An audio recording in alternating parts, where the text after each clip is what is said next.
America ইসরায়েলের যৌথ হামলায় বিভীষিকাময় এক রাত কাটিয়েছে ইরানের মানুষ।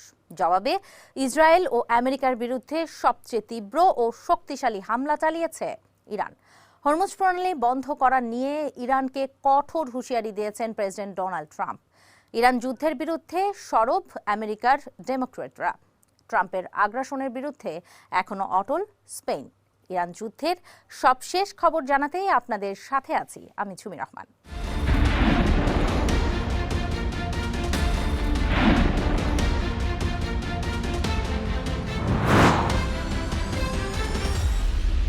যুদ্ধের দ্বাদশ দিনেও ইরানে ব্যাপক হামলা চালিয়েছে আমেরিকা ও ইসরায়েল। রাজধানী তেহরান সহ বিভিন্ন শহরে প্রবল বোমা বর্ষণ হয়েছে। এসব হামলায় ইসলামিক রেভলিউশনারি গার্ডসের এক কর্নেল নিহত হয়েছেন। পাল্টা হামলা অব্যাহত রেখেছে তেহরানও। ইসরায়েল এবং মধ্যপ্রাচ্যে আমেরিকা সংশ্লিষ্ট বিভিন্ন স্থাপনা লক্ষ্য করে ড্রোন ও ক্ষেপণাস্ত্র হামলা চালিয়ে যাচ্ছে আইআরজিসি। ইরানের সাথে যুদ্ধের পাশাপাশি লেবাননেও সমান তালে আগ্রাসন চালিয়ে যাচ্ছে ইসরায়েল।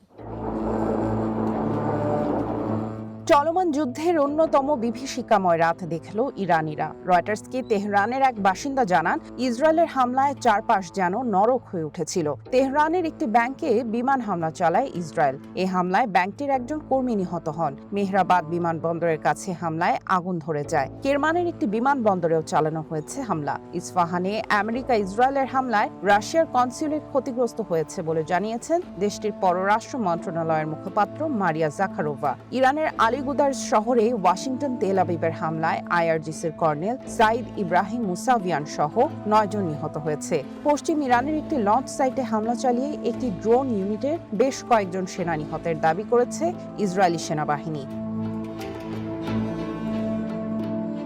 ইরানের পাশাপাশি লেবাননেও হামলা চালিয়ে যাচ্ছে ইসরায়েল। বৈরুতের বিভিন্ন আবাসিক ভবন লক্ষ্য করে চলছে হামলা। সেখানে হিজবুল্লাহর ঘাঁটি লক্ষ্য করে হামলার দাবি করেছে ইসরায়েল বাহিনী। এছাড়া লেবাননের জুয়াইয়া শহরে হামলায় মেয়র এবং কাউন্সিল সদস্যের মৃত্যু হয়েছে। বেকা উপত্যকায় ইসরায়েলের হামলায় রেড ক্রসের একজন চিকিৎসা কর্মীর মৃত্যু হয়েছে।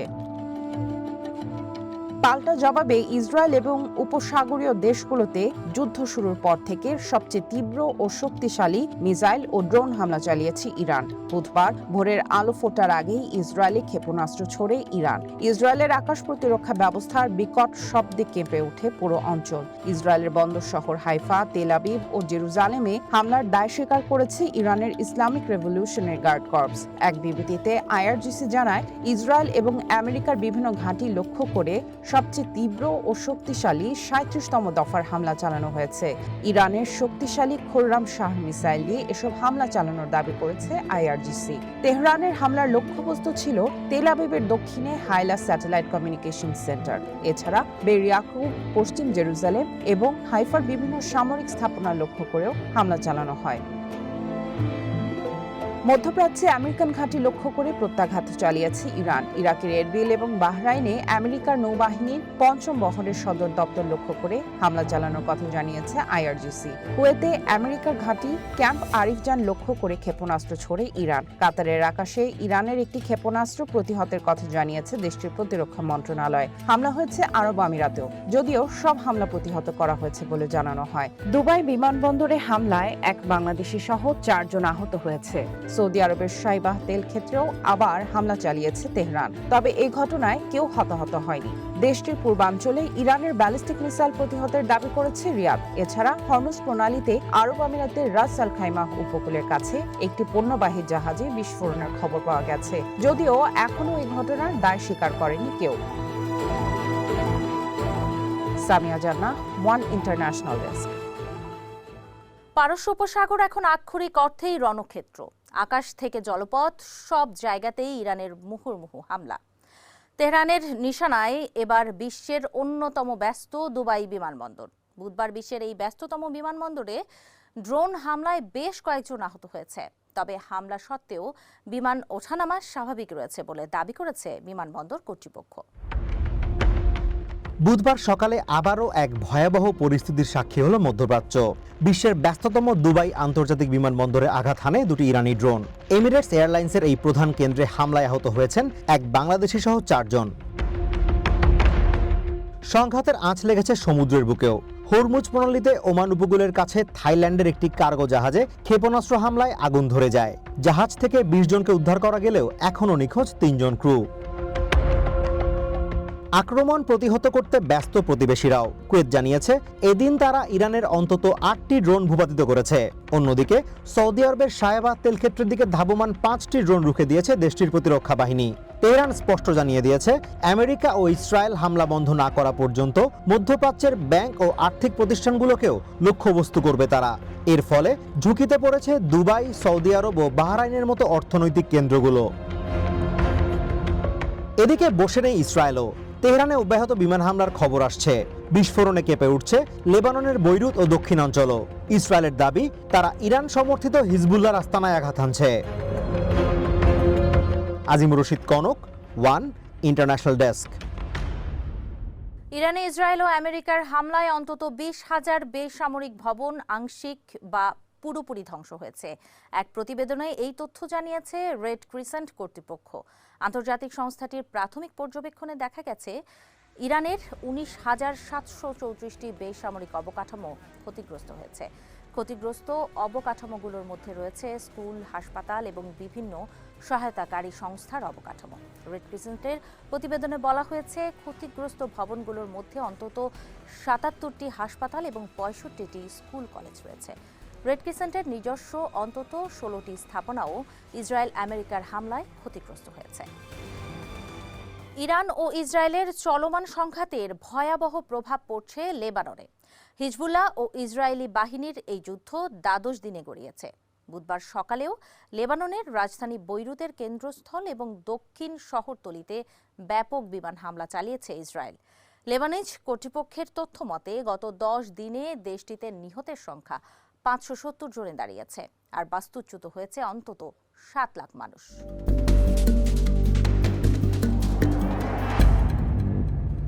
রাতের নিস্তব্ধতা ভেঙে একের পর এক শক্তিশালী বিস্ফোরণ। বৈরুতের দাহিয়ে এলাকা এখন ইসরায়েলি যুদ্ধবিমানের প্রধান লক্ষ্যবস্তু। মঙ্গলবার রাতভর চলা এই হামলায় কেঁপে ওঠে পুরো রাজধানী। বুধবার সকালেও কমেনি হামলার তীব্রতা। বাবেদা থেকে ধারণ করা ফুটেজে দেখা যায় জনবহুল এলাকাগুলো থেকে ঘন কালো ধোঁয়ার কুণ্ডলী আকাশে মিশছে। রয়টার্সের তথ্য মতে 2 মার্চ ইরানের সর্বোচ্চ নেতার হত্যাকাণ্ডের প্রতিশোধ নিতে হিজবুল্লাহর পাল্টা হামলার পর থেকেই ইসরায়েলি এই অভিযান শুরু হয়। তবে বুধবারের হামলা শুধু দক্ষিণ বৈরুতেই সীমাবদ্ধ থাকেনি। লেবানিজ স্টেট নিউজ এজেন্সির খবর অনুযায়ী মধ্য বৈরুতের আয়েশা বাক্কার এলাকার একটি আবাসিক ভবনে সরাসরি আঘাত হানে ইসরায়েলি মিসাইল। এতে ভবনটির 2টি তলা বিধ্বস্ত হয়। আমরা ঘুমাচ্ছিলাম। ভোর 5:30টার দিকে বিকট শব্দে আমাদের ঘুম ভাঙে। সেই আতঙ্ক ভাষায় প্রকাশ করা অসম্ভব। এই দুঃস্বপ্ন আর সহ্য করার মতো নয়। লেবাননে প্রতিদিন বাড়ছে প্রাণহানি, বাস্তুচ্যুত হচ্ছে লাখো মানুষ। এর মধ্যেই ইসরায়েলি সামরিক বাহিনী দক্ষিণ লেবানন এবং বেকা ভ্যালির বিশাল অংশ খালি করার নির্দেশ দিয়েছে। যুদ্ধের এই ভয়াবহতায় দেখা দিয়েছে চরম মানবিক বিপর্যয়। জাতিসংঘের শরণার্থী বিষয়ক সংস্থা জানিয়েছে গত এক সপ্তাহে দেশটির মোট জনসংখ্যার 10% অর্থাৎ প্রায় 7 লাখ লেবানিজ ঘর ছেড়ে পালিয়েছেন। যুদ্ধের এই প্রত্যক্ষ প্রভাব এখন লেবাননকে ঠেলে দিচ্ছে এক দীর্ঘস্থায়ী অনিশ্চয়তার দিকে। সুলাইমান সবুজ, ওয়ান ইন্টারন্যাশনাল ডেস্ক। ইরানের সাথে যুদ্ধে আমেরিকার হতাহত সেনার যে সংখ্যা পেন্টাগন উল্লেখ করেছে, বাস্তবে সেই সংখ্যা আরও বেশি। এই যুদ্ধে 7 সেনা নিহত এবং 8 সেনা গুরুতর আহত হওয়ার কথা স্বীকার করেছে পেন্টাগন। তবে বার্তা সংস্থা রয়টার্স বলছে যুদ্ধের 10 দিনে দেশটির অন্তত 150 সেনা হতাহত হয়েছে। শুধু তাই নয়, যুদ্ধ শুরুর পর মধ্যপ্রাচ্য ছেড়েছে আমেরিকার 43,000-এর বেশি নাগরিক। যুদ্ধের মাত্র 10 দিনে ইরানের আক্রমণে অন্তত 150 আমেরিকান সেনা হতাহত হয়েছেন। রয়টার্সের এক প্রতিবেদনে উঠে এসেছে আমেরিকার বাহিনীর এই ক্ষয়ক্ষতির চিত্র। রয়টার্সের এই প্রতিবেদন প্রকাশের আগে পেন্টাগনের পক্ষ থেকে মাত্র 8 জনের মৃত্যুর কথা জানানো হয়। তবে বার্তা সংস্থাটি বলছে সংশ্লিষ্ট বেশ কয়েকটি সূত্র হতাহতের এই তথ্য নিশ্চিত করেছে।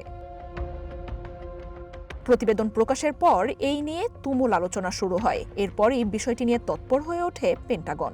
এক বিবৃতিতে মধ্যপ্রাচ্যের যুদ্ধে 140 জনের মতো সেনা আহত হয়েছেন বলে জানানো হয়। তবে তাদের অবস্থা গুরুতর নয় বলেও দাবি আমেরিকার প্রতিরক্ষা দপ্তরের মুখপাত্র সিন পার্নেলের। এমনকি অনেকেই চিকিৎসা নেওয়ার পর পুনরায় দায়িত্বে ফিরে গেছেন বলেও দাবি করেন তিনি। পেন্টাগন জানিয়েছে গুরুতর ৮ জন সেনাকে সর্বোচ্চ চিকিৎসা সেবার আওতায় আনা হয়েছে। রয়টার্স বলছে সেনা হতাহতের তথ্য হাতে এলেও আঘাতের ধরন সম্পর্কে নিশ্চিত হওয়া যায়নি, যদিও বিস্ফোরণের শিকার হলে সেনাদের মধ্যে মস্তিষ্কের আঘাতের ঘটনা দেখা দেয়। গত ২৮ ফেব্রুয়ারি ইরানে হামলা চালায় ইসরায়েল আমেরিকা। জবাবে সর্বশক্তি নিয়ে পাল্টা জবাব দিচ্ছে তেহরানও। মধ্যপ্রাচ্যে আমেরিকার ২ ডজনের বেশি ঘাঁটিতে দফায় দফায় মিসাইল ও ড্রোন হামলা চালাচ্ছে আইআরজিসি। এতে বিস্ফোরণ ও ভয়াবহ আগুনের ঘটনা ঘটছে। এছাড়াও আমেরিকার কূটনৈতিক স্থাপনাগুলোতেও নিয়মিত হামলা হচ্ছে। এরই মধ্যে আমেরিকার একাধিক যুদ্ধবিমান ভূপাতিত করার তথ্যও সামনে এসেছে। মধ্যপ্রাচ্যে আমেরিকার বিমানবাহী রণতরী ও যুদ্ধজাহাজে ইরান হামলার কথা জানালেও তা স্বীকার করেনি আমেরিকা। তবে সেনাদের ক্ষয়ক্ষতির এমন তথ্য সামনে আসার পর আমেরিকার দাবি নিয়ে সন্দেহ জোরালো হয়ে উঠেছে। এছাড়াও যুদ্ধের ১১ দিনে মধ্যপ্রাচ্য ছেড়েছেন ৪৩,০০০-এর বেশি আমেরিকার নাগরিক। দেশটির পররাষ্ট্র দপ্তরের পক্ষ থেকে এই তথ্য জানানো হয়। অঞ্চলটি থেকে বাসিন্দাদের সরিয়ে নিতে ২ ডজনের বেশি চার্টার ফ্লাইট পরিচালনা করা হয়েছে। মার্জিয়া উপমা, ওয়ান ইন্টারন্যাশনাল ডেস্ক। পারস্য উপসাগরের হরমুজ প্রণালীতে মাইন পাততে শুরু করেছে ইরান। আমেরিকার গোয়েন্দা তথ্যের বরাত দিয়ে সিএনএন আরও জানিয়েছে, বিশ্বের অন্যতম প্রধান এই জ্বালানি রুটটি এখন চরম ঝুঁকির মুখে। মাইন সরানো না হলে ইরানকে নজিরবিহীন সামরিক পরিণতির মুখে পড়তে হবে বলে হুমকি দিয়েছেন প্রেসিডেন্ট ডোনাল্ড ট্রাম্প। ইরান ও আমেরিকা ইসরায়েল যুদ্ধের উত্তাপ এবার ছড়িয়েছে পারস্য উপসাগরের নীল জলরাশিতে। বিশ্বের মোট তেলের 1/5 যে পথ দিয়ে যায়, সেই গুরুত্বপূর্ণ হরমুজ প্রণালী এখন রীতিমতো রণক্ষেত্রে পরিণত হয়েছে।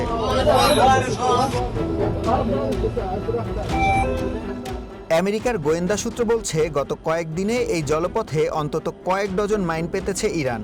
যদিও সাম্প্রতিক হামলায় তেহরানের নৌশক্তি ক্ষতিগ্রস্ত হয়েছে, তবুও তাদের মাইন পাতার ৮০ থেকে ৯০% ছোট বোট এখনও অক্ষত, যা দিয়ে যে কোনো সময় বড় ধরনের নাশকতা চালাতে পারে তারা। এমন পরিস্থিতিতে সরাসরি হুমকি দিয়েছেন আমেরিকার প্রেসিডেন্ট ডোনাল্ড ট্রাম্প। সামাজিক মাধ্যম ট্রুথ সোশ্যালে তিনি সাফ জানিয়ে দিয়েছেন, যদি মাইন পাতা হয়ে থাকে তবে তা এখনই সরাতে হবে, অন্যথায় ইরানকে এমন সামরিক শিক্ষা দেওয়া হবে যা আগে কেউ দেখেনি।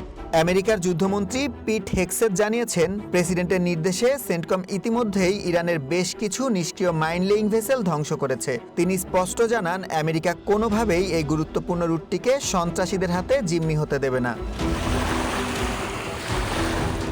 এই সংকটে সবচেয়ে বেশি ঝুঁকিতে পড়েছে বিশ্ব অর্থনীতি।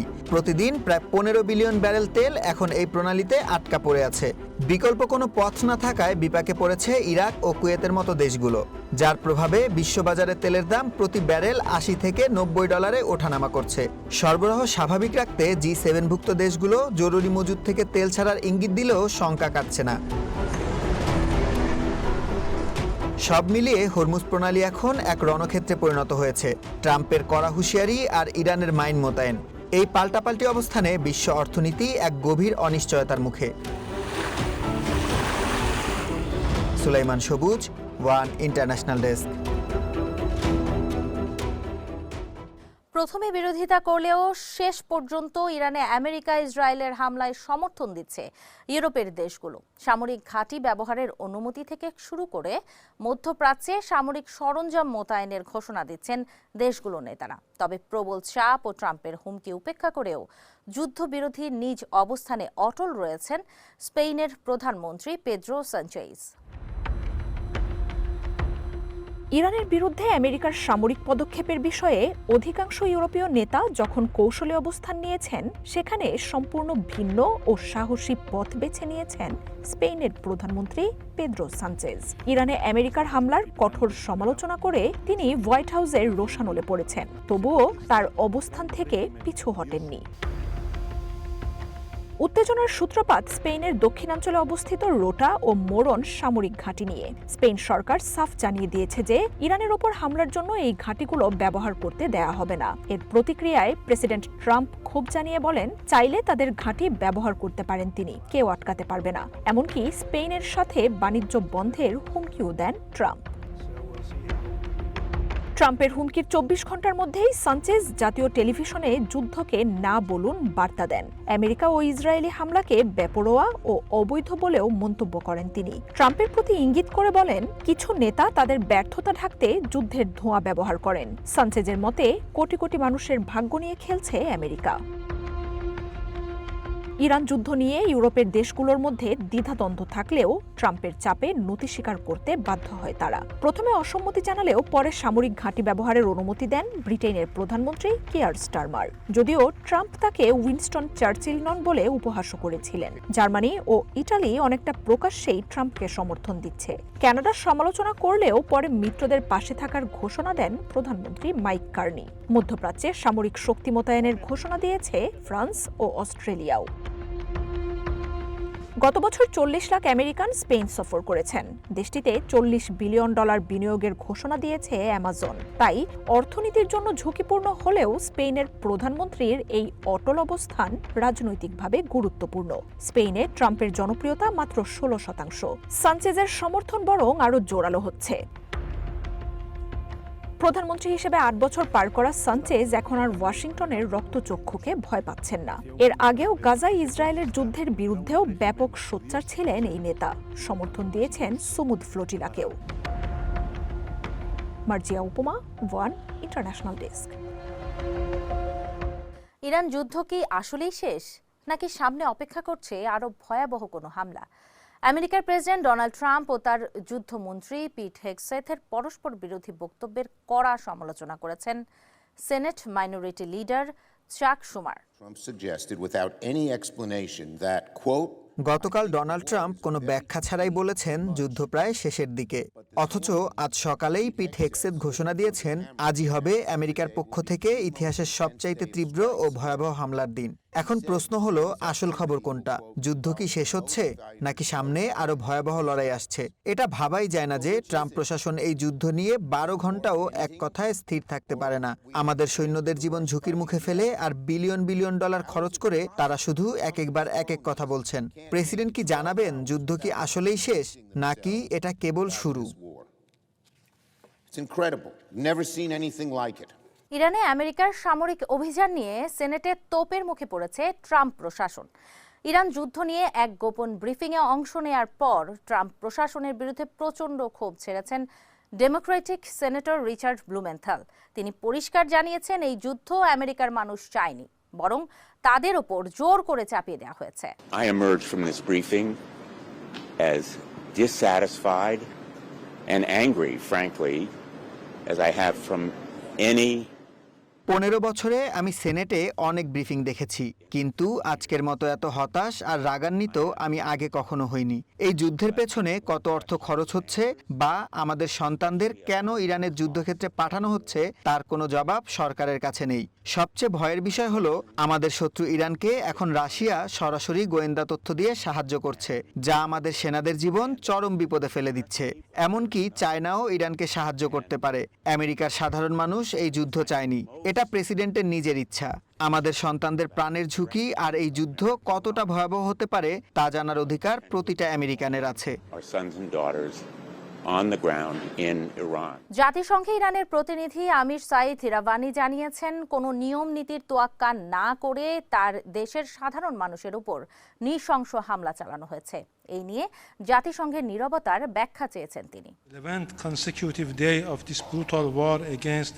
২৮ ফেব্রুয়ারি থেকে ইরানের সাধারণ মানুষের ওপর আমেরিকা ও ইসরায়েল দিনরাত হামলা চালাচ্ছে। এই ১১ দিনে তারা প্রায় ১০,০০০ বেসামরিক স্থাপনা ধ্বংস করেছে, যার মধ্যে ৮,০০০ ঘরবাড়ি, ১,৬০০ বাণিজ্যিক কেন্দ্র, ৩২টি হাসপাতাল এবং ৬৫টি স্কুল রয়েছে। এই নৃশংসতায় এ পর্যন্ত ১৩০০রও বেশি মানুষ মারা গেছে। তেহরানের তেলের ডিপো এবং পানির প্ল্যান্টেও তারা হামলা চালিয়েছে, যার ফলে বিষাক্ত গ্যাস ছড়িয়ে সাধারণ মানুষের জীবন এখন ঝুঁকিতে। এমনকি বিদেশের মাটিতে আমাদের ৪ কূটনীতিককেও তারা হত্যা করেছে। কিন্তু আফসোসের বিষয় হলো, সব দেখেও জাতিসংঘ চুপ করে বসে আছে, তারা কোনো ব্যবস্থাই নিচ্ছে না। আজ যদি ইরানকে রক্ষা না করা হয়, তবে আগামীকাল অন্য কোনো স্বাধীন দেশ এই আগ্রাসনের শিকার হবে।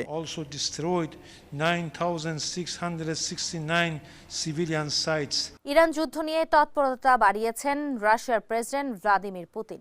আমেরিকার প্রেসিডেন্টের পর এবার ইরানের প্রেসিডেন্টের সাথে ফোনে কথা বলেছেন তিনি। ধারণা করা হচ্ছে মধ্যপ্রাচ্যের যুদ্ধ বন্ধে মধ্যস্থতার ভূমিকায় আসতে পারেন রুশ প্রেসিডেন্ট। এছাড়া যুদ্ধে আক্রান্ত মধ্যপ্রাচ্যের দেশগুলোর সাথেও যোগাযোগ করছেন তিনি। ফোনালাপ করেছেন রুশ প্রেসিডেন্ট ভ্লাদিমির পুতিন এবং ইরানের প্রেসিডেন্ট মাসুদ পেজেশকিয়ান। মঙ্গলবারের এই ফোনালাপটি এক সপ্তাহের মধ্যে দুই নেতার দ্বিতীয় দফায় আলোচনা। এর আগের দিন আমেরিকার প্রেসিডেন্ট ডোনাল্ড ট্রাম্পের সাথে ফোনে আলোচনা করেছেন রুশ প্রেসিডেন্ট ভ্লাদিমির পুতিন। বিবিসি বলছে, মধ্যপ্রাচ্যের এই সংকটে আন্তর্জাতিক শান্তি প্রতিষ্ঠাকারীর ভূমিকায় আসতে পারেন ক্রেমলিন প্রধান। কৌশলগত মিত্র হিসেবে রাশিয়া ইরান সম্পর্ক কয়েক বছর ধরেই আলোচনার কেন্দ্রে। দুই দেশের মধ্যে প্রতিরক্ষা, জ্বালানি সহ কৌশলগত একাধিক চুক্তিও রয়েছে। এই সপ্তাহেই তেহরানের প্রতি অবিচল সমর্থনের ঘোষণাও দেন পুতিন। 2022 সালে ইউক্রেনে যুদ্ধ শুরুর পর তৎকালীন বাইডেন সরকার রাশিয়াকে কূটনৈতিকভাবে অনেকটাই কোণঠাসা করে ফেলে। তবে আমেরিকার প্রেসিডেন্ট হিসেবে দ্বিতীয় দফায় দায়িত্ব নেয়ার পরই মিত্রদের উপেক্ষা করে রাশিয়ার সাথে সম্পর্ক উন্নয়ন করে চলেছেন ট্রাম্প। এমনকি ইরান যুদ্ধের জেরে বেড়ে চলা জ্বালানি সংকট মোকাবিলায় রাশিয়ার ওপর কিছু নিষেধাজ্ঞা শিথিল করা হতে পারে বলেও জানান তিনি। মধ্যপ্রাচ্যে যুদ্ধ বন্ধে মধ্যস্থতার প্রস্তাব দিয়েছে ক্রেমলিন। সোমবার ট্রাম্পের সাথে ফোনালাপে কূটনৈতিক উপায়ে সংঘাত নিরসনে বেশ কয়েকটি দিকের কথা তুলে ধরেন রুশ প্রেসিডেন্ট। গত কয়েকদিনে মধ্যপ্রাচ্যের বেশ কয়েকটি দেশের নেতাদের সাথেও যোগাযোগ করেছে মস্কো। পশ্চিমা বিশ্লেষকরা বলছেন, মধ্যপ্রাচ্যে জোরালোভাবেই ফিরে আসার ইঙ্গিত দিচ্ছেন রুশ প্রেসিডেন্ট, আর চলমান সংঘাতকে সুযোগ হিসেবেই ব্যবহার করতে পারেন তিনি। একই সাথে ওয়াশিংটনের সঙ্গেও সম্পর্ক আরও দৃঢ় করার পথ তৈরি হবে এতে। বিবিসি জানাচ্ছে, ইউক্রেন যুদ্ধে নিজেদের কাঙ্ক্ষিত ফল পেতে হোয়াইট হাউসকে পাশে রাখতে চায় ক্রেমলিন। তাই ইরানে হামলা নিয়ে ট্রাম্প প্রশাসনের বিরুদ্ধে এখনও জোরালো কোনো সমালোচনা করেনি পুতিন প্রশাসন। যদিও ইরানকে গোয়েন্দা তথ্য সরবরাহের অভিযোগ উঠেছে মস্কোর বিরুদ্ধে। মঙ্গলবারের সংবাদ সম্মেলনে আমেরিকার প্রতিরক্ষামন্ত্রী পিট হেগসেথ রাশিয়াকে ইরান যুদ্ধে না জড়ানোর হুঁশিয়ারি দিয়েছেন। মধ্যপ্রাচ্যে যুদ্ধ বন্ধ করা রাশিয়ার সামনে কূটনৈতিক সুবিধার দ্বার খুলে দিতে পারে। যুদ্ধ অবশ্য দেশটির অর্থনীতির জন্য লাভজনক হয়ে এসেছে। নিষেধাজ্ঞা জর্জরিত রাশিয়ার কাছ থেকে জ্বালানির সরবরাহে তৎপর হয়ে উঠেছে বেশ কয়েকটি দেশ। এরই মধ্যে ভারতকে রুশ তেল কিনতে 30 দিনের ছাড় দিয়েছে ট্রাম্প প্রশাসন। মার্জিয়া উপমা, ওয়ান ইন্টারন্যাশনাল ডেস্ক। ইরানের নতুন সর্বোচ্চ নেতা মোজতবা খামেনিকে নিয়ে রহস্য যেন কাটছেই না। নিয়োগের 3 দিন পার হলেও এখনও তাকে প্রকাশ্যে দেখা যায়নি। যুদ্ধ নিয়ে তার কোনো আনুষ্ঠানিক বিবৃতিও আসেনি। এর মধ্যেই তার আহত হওয়ার কথা নিশ্চিত করে টেলিগ্রামে এক পোস্ট দিয়েছেন প্রেসিডেন্ট মাসুদ পেজেশকিয়ানের ছেলে এবং সরকারের উপদেষ্টা ইউসেফ পেজেশকিয়ান। ইরানের ক্ষমতার কেন্দ্রবিন্দুতে এক নাটকীয় পরিবর্তনের মধ্য দিয়ে নতুন সর্বোচ্চ নেতা হিসেবে আসীন হয়েছে মোস্তফা খামেনি। তবে এই নিয়োগের পেছনে দেশটির প্রভাবশালী বাহিনী রেভলিউশনারি গার্ডসের সরাসরি হস্তক্ষেপ রয়েছে বলে এক প্রতিবেদনে জানাচ্ছে বার্তা সংস্থা রয়টার্স। কট্টরপন্থী এই সামরিক গোষ্ঠীটি মোস্তফাকে তার বাবার তুলনায় অনেক বেশি নমনীয় এবং তাদের অনুগত মনে করছে বলেই তাকে এই পদে বসানো হয়েছে বলে ধারণা করা হচ্ছে। ইরানের অভ্যন্তরীণ সূত্রগুলো জানিয়েছে, আমেরিকা ও ইসরায়েলের সাথে যুদ্ধ শুরু হওয়ার পর থেকেই আইআরজিসি তাদের প্রভাব বহুগুণ বাড়িয়ে নিয়েছে। মোস্তফাকে নেতা নির্বাচনের ক্ষেত্রে দেশটির অনেক জ্যেষ্ঠ রাজনৈতিক ও ধর্মীয় ব্যক্তিত্বের আপত্তি থাকলেও আইআরজিসির চাপের মুখে তা টিকতে পারেনি। এই বিরোধের কারণেই মূলত নিয়োগের আনুষ্ঠানিক ঘোষণা আসতে কয়েক ঘণ্টা দেরি হয়। গত 28 ফেব্রুয়ারি মোস্তফার বাবা আয়াতুল্লাহ আলী খামেনি নিহত হওয়ার পর থেকেই ক্ষমতার এই পালাবদল নিয়ে পর্দার আড়ালে উত্তেজনা চলছিল বলে রয়টার্সকে জানায় সূত্রগুলো। মোস্তফা খামেনি কয়েক দশক ধরে পর্দার আড়ালে তার বাবার দপ্তর সামলিয়েছেন। সাধারণ ইরানিদের কাছে তিনি এখনও এক রহস্যময় চরিত্র। সর্বোচ্চ নেতা হিসেবে নিয়োগের 3 দিন পেরোলেও চলমান যুদ্ধ বা দেশের পরিস্থিতি নিয়ে তিনি এখনও কোনো আনুষ্ঠানিক ভাষণ বা বিবৃতি দেননি। ধারণা করা হচ্ছে যে হামলায় তার বাবা নিহত হয়েছেন সেই একই হামলায় মোস্তফা নিজেও আহত হয়ে থাকতে পারেন। দেশটির রাষ্ট্রীয় টেলিভিশনের এক উপস্থাপক তাকে জানবাজ বা আহত যোদ্ধা হিসেবে বর্ণনা করায় এই গুঞ্জন আরও জোরালো হয়েছে। নিরাপত্তার শঙ্কা এবং শারীরিক অসুস্থতায় তার এই দীর্ঘ নীরবতার কারণ হতে পারে বলে মনে করছেন অনেকে। বিশ্লেষকদের আশঙ্কা, মুজতবাকে ইরানের সর্বোচ্চ নেতা নির্বাচনে আইআরজিসির হস্তক্ষেপ ইরানকে একটি কট্টর সামরিক রাষ্ট্রে পরিণত করতে পারে। সংস্কারপন্থী অনেক নেতার মতে এর ফলে বিদেশের মাটিতে ইরানের অবস্থান আরও আক্রমণাত্মক হবে এবং দেশের ভেতরে সাধারণ মানুষের উপর দমনপীড়ন বাড়তে পারে। এটি দেশটির সরকারের পক্ষে জনসমর্থন আরও কমিয়ে দিতে পারে। সামিয়া জান্নাহ, ওয়ান ইন্টারন্যাশনাল ডেস্ক। আজ এ পর্যন্তই। আগামীকাল একই সময়ে আবারও হাজির হব মধ্যপ্রাচ্যের সব খবর নিয়ে। ততক্ষণ ভালো থাকুন। আন্তর্জাতিক অঙ্গনের সব শেষ আপডেট জানতে সাবস্ক্রাইব করুন চ্যানেল ওয়ানের ইউটিউব চ্যানেল, ফলো করুন আমাদের ফেসবুক পেজ।